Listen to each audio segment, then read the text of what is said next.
Hello, welcome to my channel.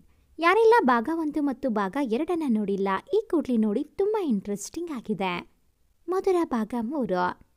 Arjun, ನಿನ್ನ ಗೆಳೆಯನಿಗೆ ಹೇಳಿಬಿಡು, ಮಧುರ ಈ ಮನೆ ಮಹಾಲಕ್ಷ್ಮಿ.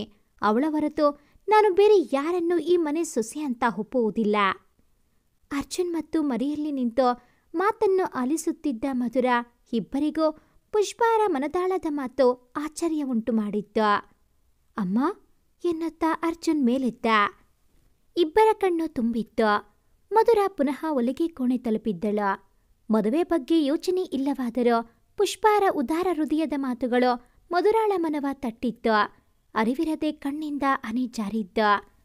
ಪುಷ್ಪಾರು ಕಣ್ಣ ನೀರು ಒರೆಸಿಕೊಳ್ಳುತ್ತಾ ಕೋಪದಿಂದ ಮಗನ ಕಡೆ ಹೊರಟಾಗ ಅರ್ಜುನ್ ತಡೆದಿದ್ದ. ಅಮ್ಮ, ಮೌರ್ಯ ಪ್ರೀತಿಸುತ್ತಿರುವ ಹುಡುಗಿ ನನ್ನಕ್ಕಳಿಗಿಂತ ಚೆನ್ನಾಗಿರಬಹುದು. ಇತ್ತೀಚಿನ ಪ್ರೀತಿ ಅದಲ್ಲ, 2-3 ವರ್ಷಗಳ ಪ್ರೀತಿಯದು. ಅದನ್ನು ಬೇಡ ಅನ್ನಬೇಡಿ. ಮೌರ್ಯನ ಮದುವೆಗೆ ಖುಷಿಯಿಂದ ನಿಮ್ಮ ಒಪ್ಪಿಗೆ ಕೊಡಿ ಎಂದು ಬೇಡಿಕೊಂಡ. ಅಷ್ಟರಲ್ಲಾಗಲೇ ಮೌರ್ಯ ಅಲ್ಲಿಗೆ ಬಂದಿದ್ದ. ಅಮ್ಮನ ಕಂಡು ತಪ್ಪಿತಸ್ಥನಂತೆ ಕೆಳಗೆ ಮುಖ ಮಾಡಿ ನಿಂತ. ಅಮ್ಮನ ಕೋಪ ಕಡಿಮೆ ಆದಂತಿಲ್ಲ. ಅಮ್ಮನ ಮುಖ ಬೊಗಸೆಯಲ್ಲಿಡಿದು, ಅಮ್ಮ ಪ್ಲೀಸ್ ಪ್ಲೀಸ್ ಒಪ್ಕೋ. ಶೈಲು ಒಳ್ಳೆ ಹುಡುಗಿ, ತಾಯಿ ಕಳ್ಕೊಂಡ ಅನಾಥೆ, ಅವಳಿಗೆ ನೀನೇ ತಾಯಿಯಾಗಬೇಕು ಎಂದು ತನ್ನ ಕೋರಿಕೆ ಮುಂದಿಟ್ಟ.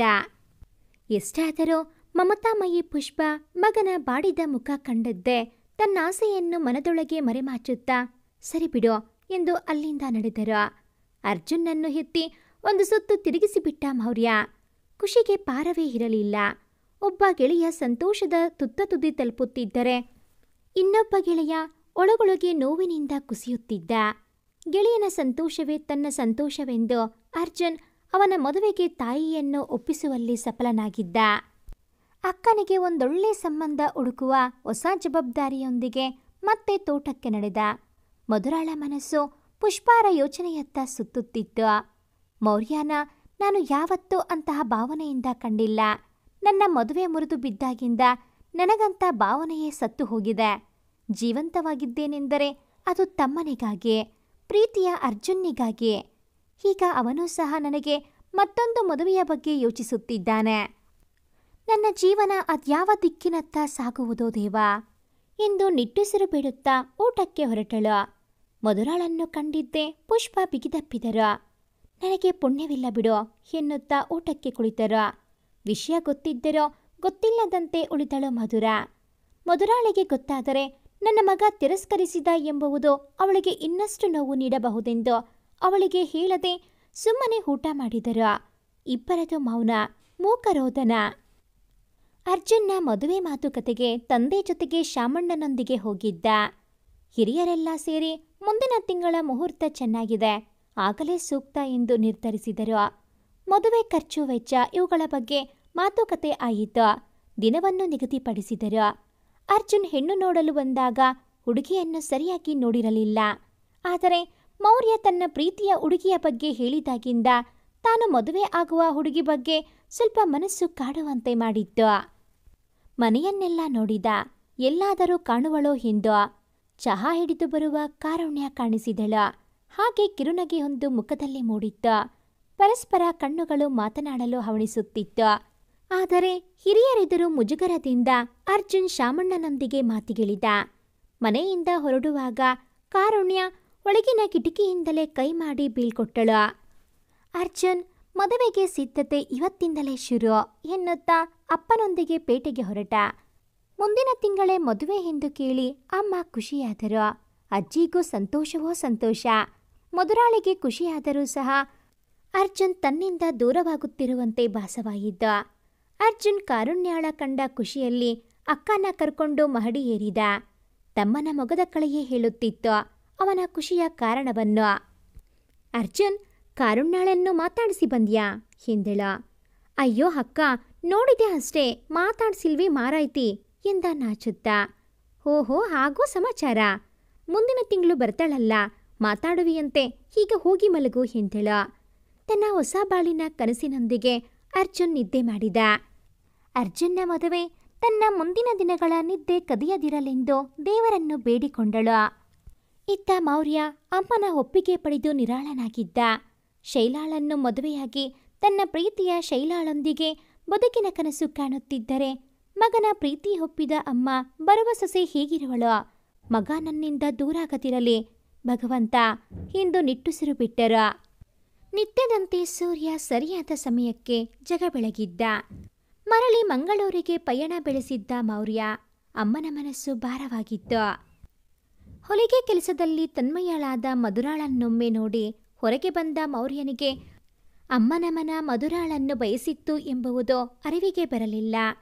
ಮದುವೆ ಬಗ್ಗೆ ಮಾತಾಡಿ ತಿಳಿಸುತ್ತೇನಮ್ಮ ಎಂದು ಹೇಳಿ ಹೊರಟಿದ್ದ. ಅಮ್ಮನ ಕಣ್ಣು ಮಗ ಹೋದ ದಿಕ್ಕನ್ನೇ ಹಿಂಬಾಲಿಸಿತ್ತು. ಅರ್ಜುನ್ನ ಮದುವೆ ತಯಾರಿ ಭರದಿಂದ ಸಾಗಿತ್ತು. ವೈಭವದ ಮದುವೆ ಅಲ್ಲದಿದ್ದರೂ ಅವು ಇವು ಅಂತ ಓಡಾಟ, ಖರ್ಚು, ತಾನೊಬ್ಬನೇ ಮನೆಯ ಜವಾಬ್ದಾರಿ ನೋಡಿಕೊಳ್ಳಬೇಕಾದ ಕಾರಣ ಅರ್ಜುನ್ ದಣಿದಿದ್ದ. ಆಗಾಗ ಅಕ್ಕ ಮಧುರಾಳ ನಗು, ಹಿತವಾದ ಮಾತು ಮನಸ್ಸಿಗಷ್ಟು ತಂಪೆರೆಯುತ್ತಿತ್ತು. ಅಕ್ಕನಿಗಾಗಿ ತುಸು ದುಬಾರಿಯ ಸೀರೆಯನ್ನೇ ತಂದಿದ್ದ. ಅಜ್ಜಿಯ ಕಣ್ಣು ಕುಕ್ಕಿತ್ತು. ಅದ್ಯಾಕೋ ಅರ್ಜುನ್, ದುಡ್ಡೆಲ್ಲ ಅನವಶ್ಯಕ ಖರ್ಚು ಮಾಡ್ತಿದೀಯಾ? ಮುಂದೆ ನಿನ್ನ ಹೆಂಡತಿಗೆ ಅಂತ ಇಟ್ಕೋ, ಪೂರ ನಿನ್ನ ಅಕ್ಕಂಗೆ ಸುರಿಬೇಡ ಎಂದಾಗ ಅರ್ಜುನಿಗೆ ಬಂದ ಕೋಪದಲ್ಲಿ ಅಜ್ಜಿ ಎಂಬ ಒಂದೇ ಕಾರಣಕ್ಕೆ ತನ್ನ ಕೋಪ ತಾನೇ ನುಂಗಿಕೊಂಡ. ಅಜ್ಜಿ, ದುಡ್ಡು ನನ್ನದು, ಖರ್ಚಿನ ಬಗ್ಗೆ ನೀವು ತಲೆ ಕೆಡಿಸಿಕೊಳ್ಳಬೇಡಿ. ನಿಮಗೆ ತಂದ ಸೀರೆ ವಾಪಸ್ ಕೊಟ್ಬರ್ಲಾ? ನೀವೆಲ್ಲಿ ಹೊರಗೆ ಹೋಗಲ್ವಲ್ಲ, ಸುಮ್ಮನೆ ಖರ್ಚು ಎಂದ. ಅಜ್ಜಿ ತೆಪ್ಪಗಾದರು. ಅಜ್ಜಿಯ ಮಾತಿಗೆ ಮನನೊಂದರೂ ಅರ್ಜುನ್ನ ಪ್ರೀತಿಗೆ ಸೋತು ಅವನು ತಂದ ಸೀರೆಯನ್ನು ಮದುವೆಗಾಗಿ ಸಿದ್ಧಪಡಿಸಲು ಹೊರಟಳು. ಜೊತೆಗೆ ಅಜ್ಜಿ ಸೀರೆ ಸಹ ಎತ್ತಿಕೊಂಡು ಒಲೆಯಲು ಹೊಯ್ದಳು. ಅರ್ಜುನ್ನ ಮದುವೆಯ ದಿನ ಮಧುರಾಳ ಮನಸ್ಸು ತನ್ನ ಮದುವೆಯ ಸಂಭ್ರಮವನ್ನು ನೆನಪಿಸಿತ್ತು. ಉಡುತ್ತಿದ್ದ ಸೀರೆಯ ನೆರೆಗೆ ಕೈತಪ್ಪಿತ್ತು. ಕಣ್ಣು ಒದ್ದೆಯಾಗಿತ್ತು. ಸಮಾಜದಲ್ಲಿ ಹೆಣ್ಣು ಸಂತೋಷವಾಗಿ ಬದುಕಬೇಕಾದರೆ ಜೀವನದಲ್ಲಿ ಮದುವೆ ಸಹ ಅತಿ ಮುಖ್ಯ. ನನ್ನ ಪಾಲಿಗೆ ಅದು ನನ್ನ ಜೀವನದ ಅಂತ್ಯ ಎಂಬಂತಾಯಿತು ಎಂದುಕೊಳ್ಳುತ್ತಿರುವಾಗಲೇ ಅರ್ಜುನ್ನ ಧ್ವನಿ ಕೇಳಿ ಎಚ್ಚೆತ್ತುಕೊಂಡು ಸೀರೆ ಉಡಲು ಮುಂದಾದಳು. ಅಕ್ಕ, ತಯಾರಾದೆಯ? ಪುರೋಹಿತರು ಅದೇನೋ ತಲೆಗೆ ತೆಗೆದುಕೊಳ್ಳಲು ಅಕ್ಕನ ಕರೆ ಎನ್ನುತ್ತಿದ್ದಾರೆ, ಬೇಗ ಬಾ ಅಂದ. ಸರಳತೆಯ ಮಂದಾರ ಸುಂದರಿ. ಅವಳಿಗೇನೂ ಅಷ್ಟೇನು ಮೇಕಪ್ ಬೇಕಿಲ್ಲ. ಪೌಡರ್ ಹಚ್ಚಿ ಕುಂಕುಮದ ಬೊಟ್ಟಿಟ್ಟು ಹೊರಬಂದಾಗ ಅರ್ಜುನ್ನಿಗೆ ಅಂದು ತನ್ನ ಮದುವೆಗಾಗಿ ಅಲಂಕೃತಗೊಂಡ ಅಕ್ಕ ನೆನಪಾಗಿದ್ದಳು. ಅಕ್ಕನ ಮದುವೆಯ ದಿನದ ನೆನಪು ಅವನಿಗೆ ಸಹ ದುಃಖ ತರಿಸಿತ್ತು. ಆದರೂ ತೋರ್ಗೊಡದೆ ಅಕ್ಕನೊಂದಿಗೆ ಮಂಟಪದತ್ತ ತೆರಳಿದ. ಮದುವೆಗೆ ಬಂದವರಿಗೆಲ್ಲ ಮಧುರಾಳೆ ಮಾತಿಗೆ ವಿಷಯವಾಗಿತ್ತು. ಹಾಗೆ ಹೀಗೆ ತಲೆಗೊಂದು ಮಾತು. ಕೆಲವರು ಅವಳು ಇನ್ನೊಂದು ಮದುವೆ ಆಗಬೇಕು ಎಂದರೆ, ಇನ್ನು ಕೆಲವರು ಆಗಿರೋ ಒಂದು ಮದುವೆನೇ ನಿಭಾಯಿಸೋಕ್ಕಾಗದೆ ತವರು ಸೇರಿದಳು ಎಂದು ಗೊಣಗಿದರು. ಕಿವಿಗೆ ಬಿದ್ದರೂ ಬೀಳದಂತೆ ಅರ್ಜುನ್ನ ಮದುವೆಯ ಸಂತೋಷದಲ್ಲಿ ಭಾಗಿಯಾದಳು. ಅರ್ಜುನ್ನ ಮದುವೆ ಸಂಘವಾಗಿ ನೆರವೇರಿತ್ತು. ಕಾರುಣ್ಯ ಅರ್ಜುನ್ನ ಮನೆ ತುಂಬಿದಳು. ಅಮ್ಮ ಅಪ್ಪ ಅಜ್ಜಿಗೆ ಸೊಸೆಯನ್ನು ಕಂಡಾಗ ವಿಶೇಷ ಪ್ರೀತಿ, ಎಷ್ಟೆಂದರೂ ಹೊಸತಲ್ಲವೇ. ಮಧುರಾ ಸಹ ಕಾರುಣ್ಯಾಳ ಮೇಲೆ ತುಸು ಜಾಸ್ತಿಯೇ ಅಕ್ಕರೆ ತೋರುತ್ತಿದ್ದಳು. ಅರ್ಜುನ್ನ ಸಂಸಾರ ಸುಖವಾಗಿ ಸಾಗುತ್ತಿತ್ತು. ಆದರೆ ಅದು ಹೆಚ್ಚು ಕಾಲ ಸಾಗಲಿಲ್ಲ. ಕಾರುಣ್ಯ ಹೊಸದರಲ್ಲಿ ಏನೂ ಹರಿಯದ ಮುಗ್ಧೆಯಂತಿದ್ದಳು. ಬರುಬರುತ್ತಾ ಮಧುರಾಳ ಮೇಲೆ ಅರ್ಜುನ್ ತೋರುವ ಪ್ರೀತಿ ಕಾಳಜಿ ಸಹಿಸದಾದಳು. ದಿನವೂ ಅರ್ಜುನ್ನ ಜೊತೆ ಕಿರಿಕಿರಿ ಮಾಡಲು ಶುರುವಿಟ್ಟಳು. ಮಧುರಾ ದಿನವೂ ಕೆಲಸಕ್ಕೆ ಹೊರಡುವ ಮುನ್ನ ಮನೆ ಕೆಲಸ ಮುಗಿಸಿ ಹೊರಡುವುದು ರೂಢಿಯಾಗಿತ್ತು. ಆದರೆ ಮನೆಯಲ್ಲಿ ಆಗುತ್ತಿರುವ ಬದಲಾವಣೆಯ ಸೂಕ್ಷ್ಮ ಅರಿವಿಗೆ ಬಾರದೇ ಇರಲಿಲ್ಲ. ತನ್ನಿಂದಾಗಿ ಮನೆಯ ನೆಮ್ಮದಿ ಹಾಳಾಗಬಾರದೆಂಬುವುದು ಮಧುರಾಳ ಕಾಳಜಿ ಆಗಿತ್ತು. ಪುಷ್ಪಾರ ಪ್ರೀತಿ, ಆತ್ಮೀಯತೆ, ಕರುಣೆ ಮಧುರಾಳ ಮನಸ್ಸನ್ನು ಹಿತವಾಗಿರಿಸಿತ್ತು. ಒಮ್ಮೆ ಮೌರ್ಯ ಬಂದವನು ತಾಯಿಯನ್ನು ಕರೆದುಕೊಂಡು ಶೈಲಾಳನ್ನು ನೋಡಲು ಹೊರಟ. ಮಧುರಾಳ ಮೇಲಿನ ನಂಬಿಕೆ ಎಷ್ಟಿತ್ತೆಂದರೆ ಮನೆಯ ಬೀಗದ ಕೈಯನ್ನು ಮಧುರಾಳಿಗೆ ಒಪ್ಪಿಸಿ ಪುಷ್ಪ ಮನಸ್ಸಿಲ್ಲದ ಮನಸ್ಸಿಂದ ಮಗನ ಜೊತೆ ಹೊರಟರು. ನೋಡಲು ಸುಂದರವಾಗಿ ಇದ್ದ ಹುಡುಗಿ ಶೈಲು. ಮೊದಲೇ ತಾಯಿ ಪ್ರೀತಿ ಕಳ್ಕೊಂಡವಳು ಎಂಬ ಭಾವ ಪುಷ್ಪಾರಿಗೆ ಬಾವಿ ಸೊಸೆಯನ್ನು ಕಂಡೊಡನೆಯೇ ಮನಸ್ಸು ಮೃದುವಾಗಿತ್ತು.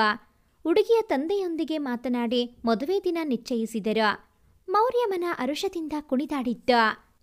ಅಮ್ಮ ಮಗನ ಖುಷಿಯಲ್ಲಿ ತನ್ನ ಖುಷಿ ಕಾಣ ಬಯಸಿದರು. ಪುನಃ ತನ್ನೂರಿಗೆ ಬಂದ ಪುಷ್ಪಾರಿಗೆ ಶೈಲಾಳನ್ನು ನೋಡಿ ಬಂದರೂ ಮನಸ್ಸು ಮಧುರಾಳನ್ನೇ ಕಣ್ಮುಂದೆ ನೆನಪಿಸಿಕೊಳ್ಳುತ್ತಿತ್ತು. ಮಧುರಾಳ ಕೆಲಸ, ಅವಳ ಸರಳತೆ, ಶಿಸ್ತು, ಹಿತವಾದ ಮಾತು, ಹಿರಿಯರಲ್ಲಿ ಗೌರವ, ತಮ್ಮನ ಬಗೆಗಿನ ಪ್ರೀತಿ ಎಲ್ಲವೂ ಅವಳ ಒಳ್ಳೆಯತನವ ಸಾರಿ ಹೇಳುತ್ತಿತ್ತು. ಇಂತಹ ಮಗುವಿಗೆ ಹೀಗಾಗಬಾರದಾಗಿತ್ತು ಎಂದು ಅಂದುಕೊಂಡು ತಮ್ಮ ಬಳಿ ಕರೆದು ಪ್ರೀತಿಯಲ್ಲಿ ಮಾತನಾಡಿಸಿದರು. ಅಮ್ಮ ಬಂದ್ರಾ? ಕುಡಿಯೋಕೆ ಏನ್ ತರ್ಲಿ? ಸೊಸೆಯನ್ನು ನೋಡಿದ್ರಾ? ಮೌರ್ಯ ಖುಷಿಯಾದ್ನಾ? ಹೀಗೆ ಒಂದಾದ ಮೇಲೆ ಒಂದರಂತೆ ಪ್ರಶ್ನಿಸಿದಳು. ಶಾಂತರಾಗಿ ಕುಳಿತ ಪುಷ್ಪ ಅವಳ ಮುಗ್ಧತೆಗೆ ಮರುಗಿದರು. ಅವಳೆಲ್ಲ ಪ್ರಶ್ನೆಗೆ ಉತ್ತರಿಸಿ ಅವಳ ಯೋಗಕ್ಷೇಮ ವಿಚಾರಿಸಿದರು.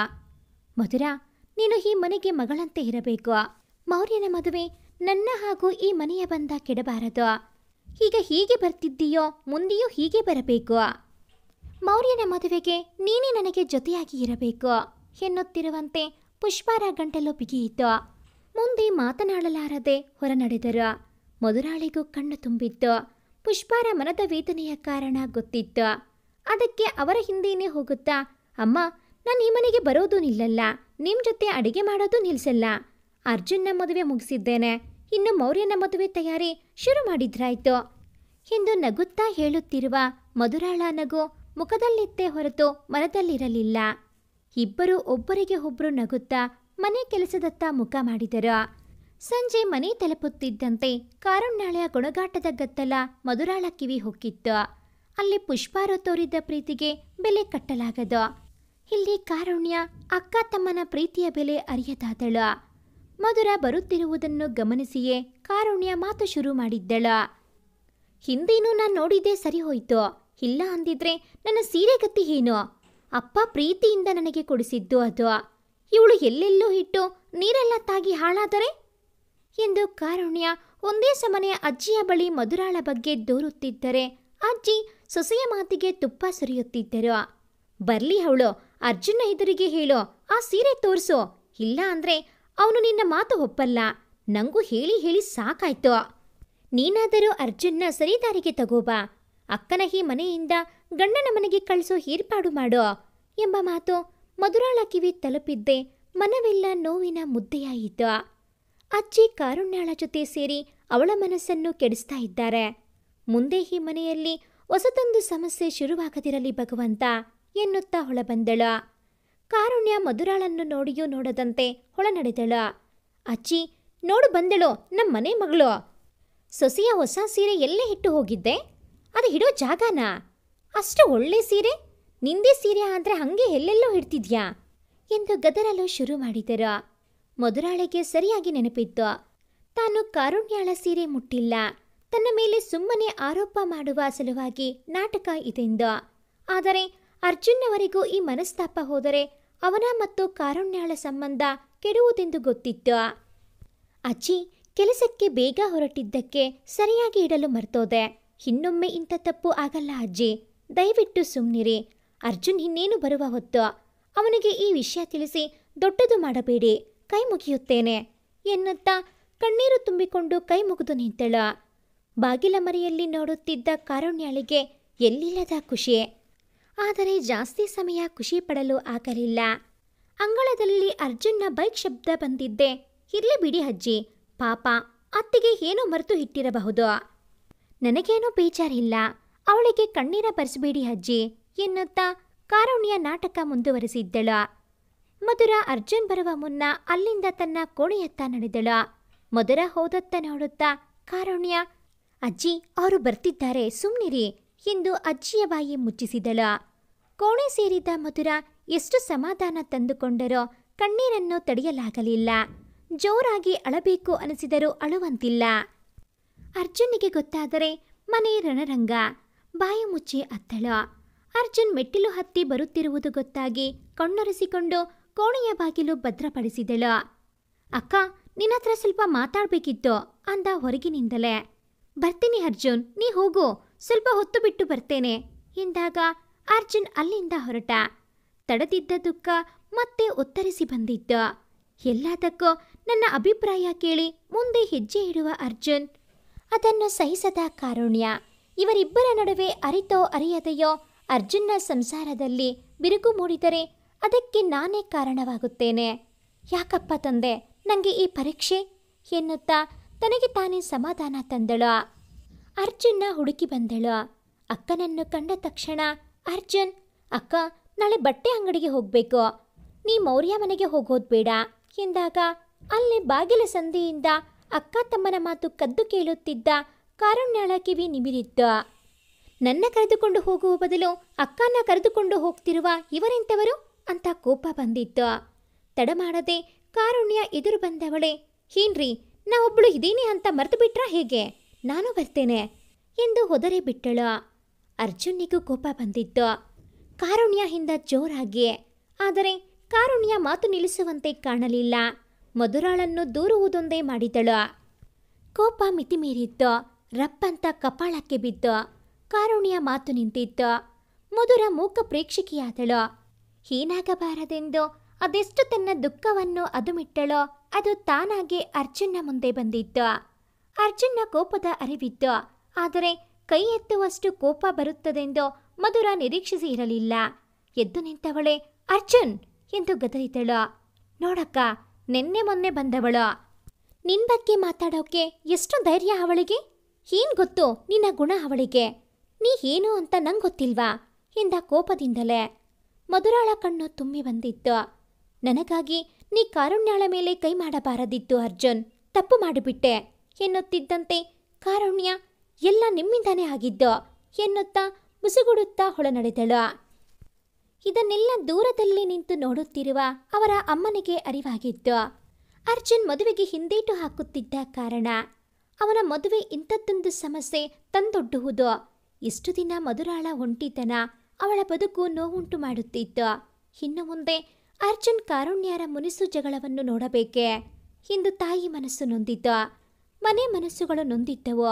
ಯಾರಿಗೂ ಊಟ ಮಾಡುವ ಮನಸ್ಸಿರಲಿಲ್ಲ. ಆದರೂ ಊಟ ಮಾಡದೆ ಮಲಗಿದರೆ ಮಾಡಿಟ್ಟ ಊಟ ವ್ಯರ್ಥವಾಗಬಾರದು. ಪ್ರತಿಯೊಂದು ಅಗಳು ಅರ್ಜುನ್ನ ಶ್ರಮದ ಫಲ. ಕಾರುಣ್ಯಾಳ ಕೋಪ ಕಡಿಮೆಯಾಗಲಿಲ್ಲ. ಅವಳೊಬ್ಬಳನ್ನು ಬಿಟ್ಟು ಉಳಿದವರೆಲ್ಲ ಊಟ ಮಾಡಿ ಮಲಗಿದರು. ಅರ್ಜುನ್ ಸಮಾಧಾನವಾಗಿ ಮಾತನಾಡಿಸಲು ಪ್ರಯತ್ನಿಸಿದರು. ಮತ್ತದೇ ಹಠ. ನಾಡಿದ್ದು ನಿನ್ನ ಕರೆದೊಯ್ಯುತ್ತೇನೆ. ಇವತ್ತು ಮೌರ್ಯ ಅವನ ಅಮ್ಮ ಸಹ ಬಟ್ಟೆ ಅಂಗಡಿಗೆ ಬರುತ್ತಿದ್ದಾರೆ, ಅರ್ಥ ಮಾಡ್ಕೋ. ಪುಷ್ಪಮ್ಮ ಕರೆದುಕೊಂಡು ಬಾ ಅಂದಿದ್ದು ಮಧುರಾಳನ್ನು, ನಿನ್ನನ್ನಲ್ಲ, ಅರ್ಥ ಮಾಡ್ಕೋ. ಕಾರುಣ್ಯಾಳಿಗೆ ಅರ್ಥ ಹೀಗಾದಿತ್ತು. ಬೇಕಂತಲೇ ಖ್ಯಾತಿ ತೆಗೆದವಳಲ್ಲವೇ? ಅರ್ಜುನ ಮಾತು ಬೇಕಿರಲಿಲ್ಲ. ನಾಳೆ ಮಧುರ ಹೊರಡುವುದನ್ನು ತಪ್ಪಿಸಬೇಕಿತ್ತಷ್ಟೇ. ಆದರೆ ಅರ್ಜುನ್ ಅವಳ ನಾಟಕಕ್ಕೆ ಸೊಪ್ಪು ಹಾಕಲಿಲ್ಲ. ನನ್ನ ನಿರ್ಧಾರವೇ ಕೊನೆ, ಹಸಿವಾಗಿದ್ದರೆ ಊಟ ಮಾಡಿ ಬಂದು ಬಿದ್ಕೋ ಎನ್ನುತ್ತಾ ತಾನು ಮಲಗಿದ. ಮಧುರಾಳ ಬಳಿ ನಿದ್ರೆ ಸುಳಿಯದಾದಿತ್ತು. ಕಣ್ಮುಚ್ಚಿದರೆ ಅರ್ಜುನ್ ಕಾರುಣ್ಯಾಳಿಗೆ ಹೊಡೆದಿದ್ದ. ಅವಳು ಕೋಪದಿಂದ ಆಡಿದ ಮಾತು ಎಲ್ಲವೂ ಕಣ್ಮುಂದೆ ಬಂದು ಮುಚ್ಚಿದ ಕಣ್ ತೆರೆಸುತ್ತಿತ್ತು. ಸಮಸ್ಯೆಗಳ ಮೂಲ ನಾನೇ ಆಗಿಬಿಟ್ಟೆ. ಯಾವ ತಪ್ಪಿಲ್ಲದಿದ್ದರೂ ಮಧುರ ತಪ್ಪೆಲ್ಲವನ್ನು ತಾನೇ ಎಳೆದುಕೊಂಡು ನಿದ್ರೆಗೆ ಪ್ರಯತ್ನಿಸಿದಳು. ಅಂಧಕಾರವ ಕಳೆವ ಪ್ರಕೃತಿಯ ಬೆಳಗುವ ಸೂರ್ಯ ಆಜರೆ ಇಟ್ಟಿದ್ದ. ಅರ್ಜುನ್ ಹೇಳಿದಂತೆ ಮಧುರ ಹೊರಟು ನಿಂತಳು. ಇಬ್ಬರು ಬಟ್ಟೆ ಅಂಗಡಿಗೆ ಬಂದಾಗ ಅದಾಗಲೇ ಮೌರ್ಯ ಅಮ್ಮನ ಜೊತೆ ಬಂದಿದ್ದ. ಮಂಗಳ ಕಾರ್ಯಕ್ಕೆ ಬಗೆಬಗೆಯ ಬಟ್ಟೆ ಖರೀದಿಯಾಗಿತ್ತು. ಶೈಲಾಗೆ ಮೌರ್ಯನೇ ಸೀರೆ ಆರಿಸಿದ್ದ. ತಾಯಿಗೆ ಮತ್ತೆ ಮಧುರಾಳಿಗೂ ಸಹ ಸೀರೆ ಚೆನ್ನಾಗಿತ್ತು. ಆದರೆ ಅದರ ಬೆಲೆ ನೋಡಿದಾಗ ಅಷ್ಟು ದುಬಾರಿ ಸೀರೆ ತೆಗೆದುಕೊಳ್ಳಲು ಮಧುರಾಳಮ್ಮನ ಒಪ್ಪಲಿಲ್ಲ. ನನಗೆ ಸೀರೆ ಬೇಡವೆಂದು ನಿರಾಕರಿಸಿದಳು. ಆದರೆ ಪುಷ್ಪರವರು ಬಿಡಬೇಕಲ್ಲ. ಮಗನೇ ಆರಿಸಿ ತಂದ ಸೀರೆ ಮಧುರಾಳಿಗೆ ಒಪ್ಪುವ ಸೀರೆ ತೆಗೆದುಕೊಳ್ಳಲೇಬೇಕೆಂದು ಹಠ ಹಿಡಿದರು. ಕೊನೆಗೂ ಮಧುರ ಒಪ್ಪಿ ಸೀರೆ ತೆಗೆದುಕೊಂಡಾಗ ಮೌರ್ಯಗೂ ಅರ್ಜುನ್ನಿಗೂ ಖುಷಿಯಾಗಿತ್ತು. ಬಟ್ಟೆ ಖರೀದಿ ಮುಗಿಸಿ ಹೋಟೆಲ್ ಒಂದರಲ್ಲಿ ಊಟ ಮಾಡಿ ಅರ್ಜುನ್ ಮಧುರ ಮನೆ ಕಡೆ ಹೊರಟರು. ಅರ್ಜುನ್ನ ಗಾಡಿಯಲ್ಲಿ ಕುಳಿತ ಮಧುರಾಳಿಗೆ ಮನೆಯೆಂಬ ಮಂಟಪದ ತುಂಬ ಹೊಗೆಯ ಮುಸುಕು ಸರಿಯುವುದೆಂತೋ ಎಂಬ ಚಿಂತೆಯಾವರಿಸಿತು. ಅರ್ಜುನ್ ಕಾರುಣ್ಯರ ಸಂಸಾರದಲ್ಲಿ ತನ್ನಿಂದ ಬಿರುಕುಂಟಾಗಬಾರದು ಎಂದು ನಿರ್ಧರಿಸಿ ಅರ್ಜುನ್ನಿಗೆ ಹತ್ತಿರದ ದೇವಸ್ಥಾನದತ್ತ ಹೋಗಲು ಸೂಚಿಸಿದಳು. ಮಧುರ ಹೇಳಿದಾಗ ಅರ್ಜುನ್ ಬೇಡ ಎನ್ನುವುದುಂಟೆ. ಸೀದಾ ದೇವಸ್ಥಾನದತ್ತ ಗಾಡಿ ತಿರುಗಿಸಿದ. ಅರ್ಜುನ್ನ ಜೊತೆ ದೇವಸ್ಥಾನಕ್ಕೆ ಹಾಜರಾದ ಮೇಲೆ ಕುಳಿತ ಮಧುರ ನಿಧಾನ ಮಾತಿಗಾರಂಭಿಸಿದಳು. ಅರ್ಜುನ್, ಮನೆಯ ಪರಿಸ್ಥಿತಿ ಹಿಂದಿನಂತಿಲ್ಲ. ನಿನಗೂ ಗಮನಕ್ಕೆ ಬಂದಿದೆ ಅಂತ ನನಗೆ ಗೊತ್ತು. ಆದರೆ ಅದರಿಂದ ನಿನ್ನ ಹಾಗೂ ಕಾರುಣ್ಯ ಮಧ್ಯೆ ಜಗಳವಾಗುವುದು ನನಗಿಷ್ಟವಿಲ್ಲ ಎನ್ನುತ್ತಾ ಕೋಪ ಮಾಡಿಕೊಂಡಳು. ಮತ್ತೆ ಮಾತು ಮುಂದುವರಿಸುತ್ತಾ ತನ್ನ ಕೈ ಮೇಲೆ ಅರ್ಜುನ್ನ ಕೈ ಇರಿಸಿಕೊಂಡು, ಹೇಳೋ, ನನಗೆ ಮಾತು ಕೊಡು. ಇನ್ಯಾವತ್ತೂ ಕಾರುಣ್ಯಳನ್ನು ಹೊಡೆಯುವುದಿಲ್ಲವೆಂದು. ಇನ್ಯಾವತ್ತೂ ನನಗಾಗಿ ಈ ನಿನ್ನ ಅಕ್ಕನ ಸಲುವಾಗಿ ಅವಳೊಂದಿಗೆ ಜಗಳವಾಡುವುದಿಲ್ಲವೆಂದು ಮಾತು ಕೊಡು. ಈ ದೇವರ ಸನ್ನಿಧಾನದಲ್ಲಿ ಮಾತು ಕೊಡು ಅರ್ಜುನ್ ಎನ್ನುವಾಗಲೇ ಕಣ್ಣು ತುಂಬಿತ್ತು. ಅಕ್ಕನ ಮಾತು ಅವಳ ಮುಖ ನೋಡುತ್ತಾ ಅರ್ಜುನ್, ಆಯ್ತಕ್ಕ, ನಿಂಗೆ ನೋವಾಗುವಂತ ಯಾವ ಕೆಲಸನೂ ಮಾಡಲ್ಲ. ಆದರೆ ನಿನಗೆ ನೋವುಂಟು ಮಾಡುವ ಕೆಲಸ ಯಾರೇ ಮಾಡಿದ್ರೋ ಅದನ್ನು ನೋಡಿ ಸುಮ್ಮನಿರಕ್ಕಾಗಲ್ಲ, ನಿಂಗೂ ಗೊತ್ತಲ್ಲ ಎಂದ. ಅದಕ್ಕೆ ಹೇಳ್ತಾ ಇರೋದು, ನೀನಿನ್ಯಾವತ್ತೂ ಕಾರುಣ್ಯ ಜೊತೆ ಜಗಳ ಮಾಡಕೂಡದು, ಮಾತು ಕೊಡು ಎಂದಳು ಮಧುರ. ಕೊನೆಗೂ ಒಪ್ಪಿದ ಅರ್ಜುನ್. ಮಧುರ ಮಂದಸ್ಮಿತಳಾಗಿ ದೇವರಿಗೆ ಕೈ ಮುಗಿದು ನಿಂತಳು. ಮಾರನೇ ದಿನ ಕೆಲಸಕ್ಕೆ ಬಂದ ಮಧುರಾಳನ್ನು ಕಂಡಾಗಲೇ ಪುಷ್ಪಾರಿಗೆ ತಿಳಿದಿತ್ತು ಮಗಳು ನೊಂದಿದ್ದಾಳೆಂದು. ಆದರೆ ತನ್ನಿಂದ ಅವಳ ನೋವಿಗೆ ಪರಿಹಾರ ಸಾಧ್ಯವಿಲ್ಲ ಎಂಬುದು ಅರಿವಾಗಿತ್ತು. ಆದರೆ ಸಾಂತ್ವನದ ನುಡಿಗಳನ್ನಾದರೂ ಹೇಳಲು ತಪ್ಪೇನೋ ಅಂದುಕೊಂಡು ಮಧುರ ಎಂದು ಕರೆಯುತ್ತಾ ಹೊಲಿಗೆ ಕೋಣೆಗೆ ಕಾಲಿಟ್ಟರು. ಮನದೊಳಗೆ ಅವಿತಿದ್ದ ಯಾತನೆಗಳು ಮಾತ್ರ ಹೃದಯೆಯ ಧ್ವನಿ ಕೇಳಿದ್ದೆ ಬಿಗಿತಪ್ಪಿ ಅಳಲು ಶುರು ಮಾಡಿದಳು. ನಾನೇನು ತಪ್ಪು ಮಾಡಿದ್ದೇನಮ್ಮ? ಇಷ್ಟು ದಿನ ಅಜ್ಜಿ ನನ್ನನ್ನು ಹೀನಾಯವಾಗಿ ಕಾಣುತ್ತಿದ್ದರು. ಏನು ಹಿರಿಯರು ಸಂಪ್ರದಾಯದವರು ಅಂತ ಸುಮ್ಮನಿರುತ್ತಿದ್ದೆ. ಈಗ ಅರ್ಜುನ್ನ ಹೆಂಡತಿಯೂ ಸೇರಿದ್ದಾಳೆ, ಇಲ್ಲ ಸಲ್ಲದ ಆರೋಪ ಹೊರಿಸುತ್ತಾಳೆ ಎನ್ನುತ್ತಿರುವಂತೆ ಮತ್ತೆ ಮಾತು ಹೊರಡಲಿಲ್ಲ. ಕಾರುಣ್ಯಾಳ ನಾಟಕ ಅತೀವ ವೇದನೆ ನೀಡಿತ್ತು ಎಂಬುದು ಮಧುರಾಳ ಮಗುವೆ ಹೇಳುತ್ತಿತ್ತು. ಕುಡಿಯಲು ನೀರು ಕೊಟ್ಟು ಸಮಾಧಾನ ಮಾಡುತ್ತಾ, ಮಧುರ, ಒಂದು ಹೆಣ್ಣು ಮದುವೆ ಆಗದೆ ಉಳಿದರೆ ಅಥವಾ ಮದುವೆಯ ನಂತರ ಗಂಡನ ತೊರೆದು ಬಂದರೆ ಅಥವಾ ಗಂಡ ಸತ್ತರೆ ಅವಳ ಬಾಳು ನರಕವೇ. ಸಮಾಜ ಅವಳನ್ನು ಒಂದಿಲ್ಲೊಂದು ರೀತಿಯಲ್ಲಿ ಹಿಂಸೆ ನೀಡುತ್ತದೆಯೇ ಹೊರತು ಅವಳಿಗೆ ಆಸರೆಯಾಗಲು ಮುಂದೆ ಬರುವುದಿಲ್ಲ. ಇದು ನಮ್ಮ ದುರ್ದೈವ. ಎಲ್ಲದಕ್ಕೂ ಹೆಣ್ಣು ಬೇಕು. ಆದರೆ ಹೆಣ್ಣಿಗೆ ಹೀಗಾದಾಗ ಬೆನ್ನೆಲುಬಾಗಿ ನಿಲ್ಲುವವರು ತೀರಾ ವಿರಳ ಎಂದು ಸಮಾಧಾನಿಸಲು ಪ್ರಯತ್ನಿಸಿದರು. ಹಾಗೆ ನೀನು ಇನ್ನೊಂದು ಮದುವೆ ಯಾಕಾಗಬಾರದು ಎನ್ನುತ್ತಿರುವಂತೆ, ಬೇಡ ಅಮ್ಮ, ಆ ಬಗ್ಗೆ ಮಾತನಾಡುವುದೇ ಬೇಡ ಎಂದು ತನ್ನ ಕೆಲಸದತ್ತ ಮುಖ ಮಾಡಿದಳು. ಆದರೆ ಪುಷ್ಪಾರಿಗೆ ಮನದಲ್ಲಿ ಸೊಸೆ ಮಾಡಿಕೊಳ್ಳಬೇಕೆಂದು ಬಯಸಿದ ಹುಡುಗಿ ಮಧುರ. ಹಾಗಾಗಿ ಅವಳ ಕಣ್ಣೀರು, ಒಂಟಿತನ ಅವರಿಗೆ ನೋವುಂಟು ಮಾಡಿದ್ದು. ಹೇಗಾದರೂ ಮಧುರಾಳನ್ನು ಮದುವೆಗೆ ಒಪ್ಪಿಸಬೇಕೆಂದು ಮತ್ತೆ ಮಾತು ಶುರು ಮಾಡಿದರು. ಅರ್ಜುನ್ ಆಗ್ಲಿ ಮೌರ್ಯ ಆಗ್ಲಿ ಕೆಟ್ಟವರ ಹೇಳು? ಕಮಲ್ ಒಬ್ಬ ಹಾಗೆ ಅಂತ ಎಲ್ಲ ಗಂಡಸರನ್ನು ಕೆಟ್ಟವರು ಅಂದುಕೊಳ್ಳೋದು ಸರಿಯಿಲ್ಲ.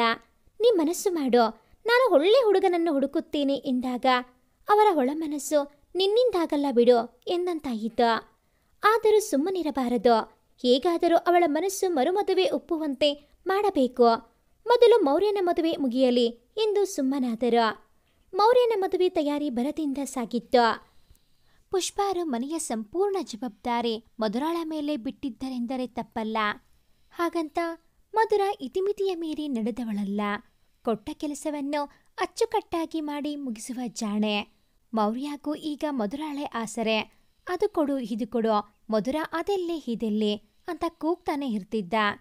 ಮಧುರ ತನ್ನ ಮನೆಯಲ್ಲಿ ಸಿಗದ ನೆಮ್ಮದಿಯನ್ನು ಪುಷ್ಪಾರ ಮನೆಯಲ್ಲಿ ಕಂಡಳು.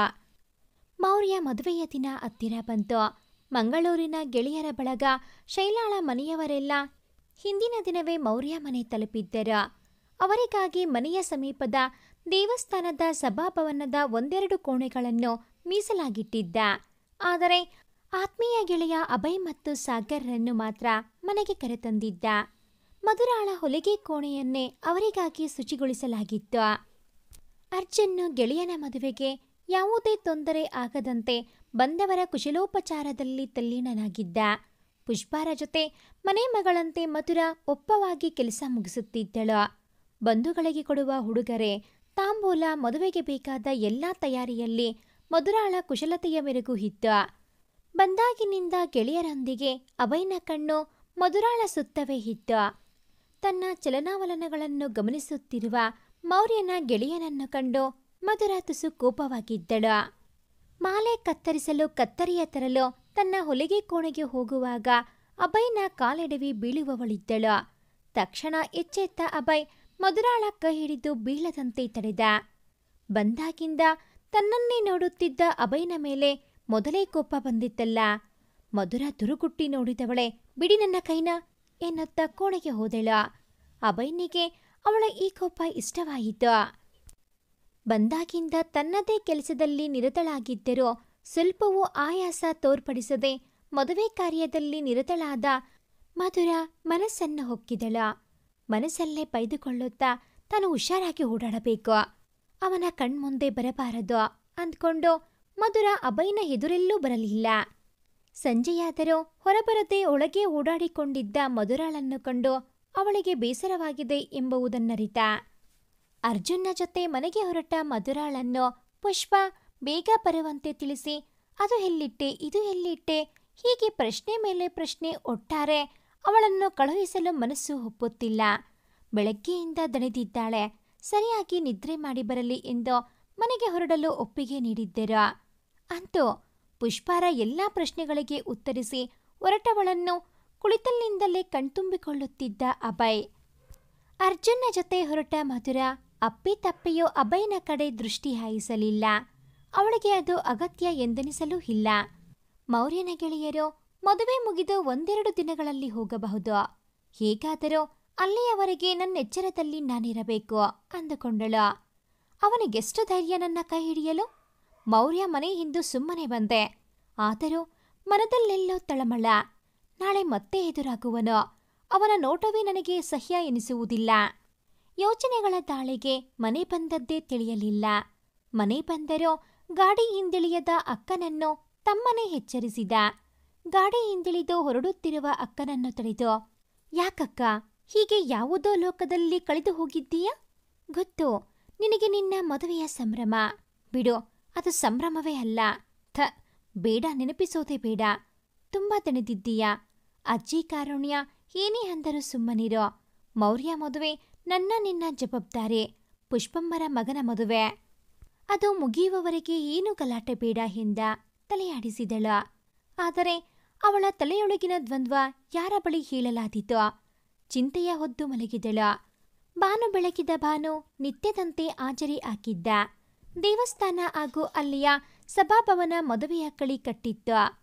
ಬಾಗಿಲಲ್ಲಿ ರಂಗೋಲಿ, ತಳಿರು ತೋರಣ, ವಾದ್ಯ, ಮಂಟಪ, ತಾಂಬೂಲ, ಜನರೋಡಾಟ, ಕಲ್ಯಾಣ ಮಂಟಪ, ಮೌರ್ಯ ಮತ್ತು ಶೈಲ ಎಂಬ ಬಣ್ಣ ಬಣ್ಣದ ಬ್ಯಾನರ್ ಎಲ್ಲವೂ ಸಿದ್ಧವಾಗಿತ್ತು. ಮಧುರ ಮನದಲ್ಲೆಷ್ಟೇ ಸಂಕಟವಿದ್ದರೋ ಮುಖದಲ್ಲಿ ತೋರ್ಗೊಡದೆ ಸಿದ್ಧವಾದಳು. ಮೌರ್ಯ ಕೊಟ್ಟ ಸೀರೆಯನ್ನೇ ಹುಪ್ಪವಾಗುಟ್ಟಿದ್ದಳು. ಕಾರುಣ್ಯಾಳ ವಕ್ರದೃಷ್ಟಿ ಬಿದ್ದರೂ ಅದು ಮಧುರಾಳ ಮನಸ್ಸು ಕೆಡಿಸಿತ್ತೇ ವಿನಃ ಚೆಲುವಿಗೇನೂ ಕುಂದು ತರಲಿಲ್ಲ.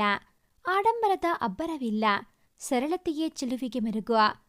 ಮಧುರ ಮೌರ್ಯ ಮನೆ ತಲುಪಿದಾಗ ಮನೆ ಸಿಂಗಾರಗೊಂಡಿತ್ತು. ಮನೆಯವರೆಲ್ಲ ಆಗಲೇ ತಯಾರಾಗಿದ್ದರು.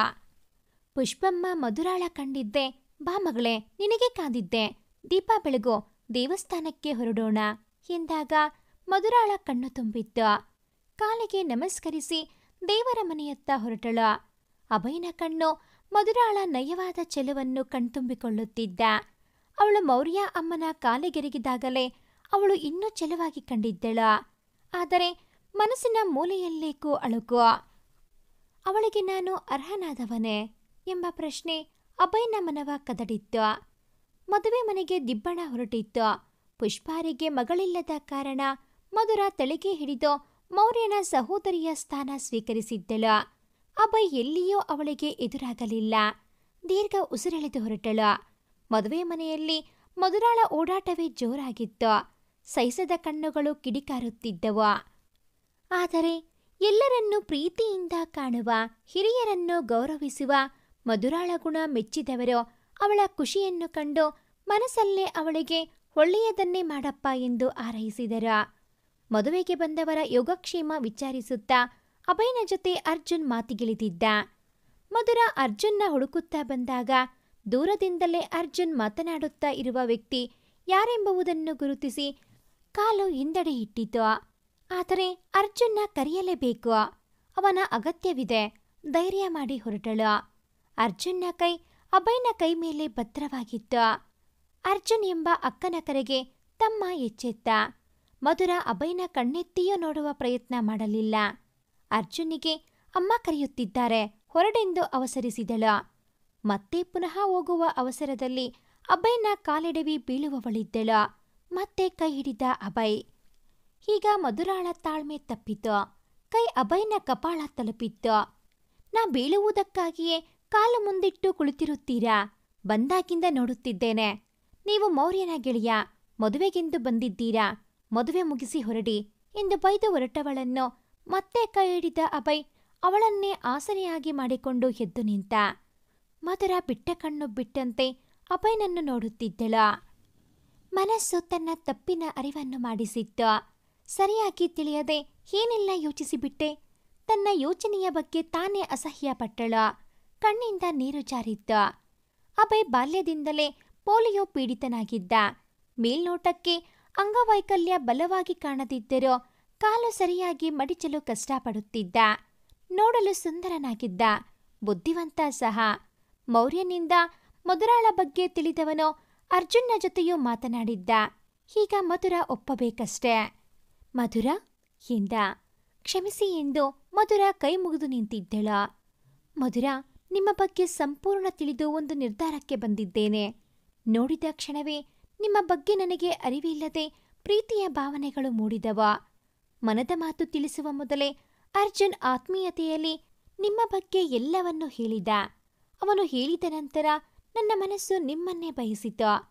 ಮದುವೆಯಾದರೆ ನಿಮ್ಮನ್ನೇ ಎಂದು ನಿರ್ಧರಿಸಿಬಿಟ್ಟೆ ಎಂದು ಬಿಟ್ಟ. ಮಾತಿಗೆ ಪೂರ್ಣ ವಿರಾಮ ಕೊಡದೆ ಹೇಳಿಬಿಟ್ಟ. ಇದುವರೆಗೂ ಯಾರ ಕಂಡರೂ ಮದುವೆಯಂತಹ ಭಾವನೆಗೆ ಮನವು ಹಿಂಜರಿಯುತ್ತಿತ್ತು. ಆದರೆ ನೇರ ನುಡಿಯ ಅಭಯನ ಕಂಡಾಗ ಅವನ ಬಾಳೆಗೆ ಬೆಳಕಾಗಿ ನಾ ಹೋದರೆ ತಪ್ಪೇನಿಲ್ಲ ಎಂಬ ಭಾವ ಮೂಡಿತು. ಮಧುರ, ನಾನು ಇಷ್ಟಪಟ್ಟಿದ್ದೇನೆಂದ ಮಾತ್ರಕ್ಕೆ ನೀನು ಒಪ್ಪಬೇಕೆಂಬ ಒತ್ತಾಯವಿಲ್ಲ.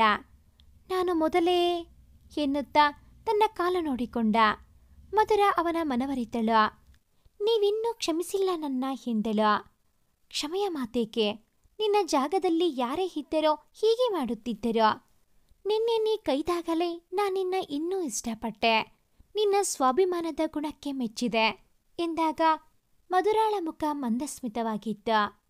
ನೀವು ನನ್ನ ಕ್ಷಮಿಸುವುದಾದರೆ ನಿಮ್ಮ ಜೊತೆಗೆ ನಿಮಗೆ ಹಿಗಲಾಗಿ ನಾ ಹೆಜ್ಜೆ ಇಡುವೆ ಎಂದಳು ಚುಟುಕಾಗೆ. ಅರ್ಜುನ್ ಪುಷ್ಪಾರು ಸಹ ಮಧುರಾಳ ಮಾತಿಗೆ ಕಿವಿಯಾಗಿದ್ದರ. ಇಬ್ಬರ ಕಣ್ಣು ತುಂಬಿತ್ತು. ಆನಂದ ಬಾಷ್ಪವಾಗಿ ಹರಿದಿತ್ತು. ಅಭಯ್ ಮಧುರಾಳ ಹೂಮನಕ್ಕೆ ಮರಳಾಗಿದ್ದರೆ ಮಧುರ ಅಭಯ್ನ ಪ್ರೀತಿಯ ಅಭಿಷೇಕಕ್ಕೆ ಸಮ್ಮತಿ ಸೂಚಿಸಿದ್ದಳು. ಈ ಒಂದು ಕತೆ ನಿಮಗೆ ಇಷ್ಟ ಆಗಿದ್ದಲ್ಲಿ ಪ್ಲೀಸ್ ಲೈಕ್ ಮಾಡಿ, ಶೇರ್ ಮಾಡಿ, ಹಾಗೆಯೇ ಕಾಮೆಂಟ್ ಮಾಡೋದನ್ನು ಮರಿಬೇಡಿ.